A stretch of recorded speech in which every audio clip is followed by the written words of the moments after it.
સિદ્ધપુર બિંદુ સરોવર pickup stand ખાતે mineral પાણીની પરબ શરૂ કરાઈ। સિદ્ધપુર બિંદુ સરોવર પિકઅપ સ્ટેન્ડ ખાતે કાળઝાળ ગરમીમાં મુસાફરી કરતી જનતા સહિત અન્ય લોકોને ઠંડુ અને શુદ્ધ પીવાલાયક મિનરલ પાણી મળી રહે તે માટે ઇન્ડિયન રેડ ક્રોસ સોસાયટી ગુજરાતના સહયોગથી રેડ ક્રોસ સોસાયટી સિદ્ધપુર તાલુકા દ્વારા ઠંડા પાણીની પરબ શરૂ કરવામાં આવી છે।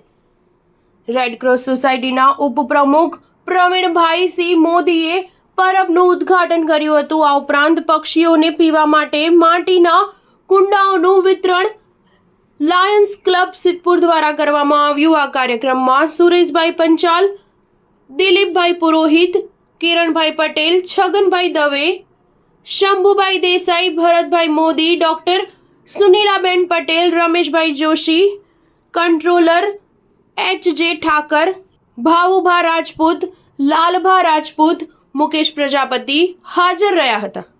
અત્રે ઉલ્લેખનીય છે કે સિદ્ધપુર રેડ ક્રોસ સોસાયટી દ્વારા બ્લડ કેમ્પ, બાળકોને ચશ્મા વિતરણ સહિત અનેકવિધ સેવાકીય પ્રવૃત્તિઓ પણ કરવામાં આવે છે। Star news 7 Siddhpur.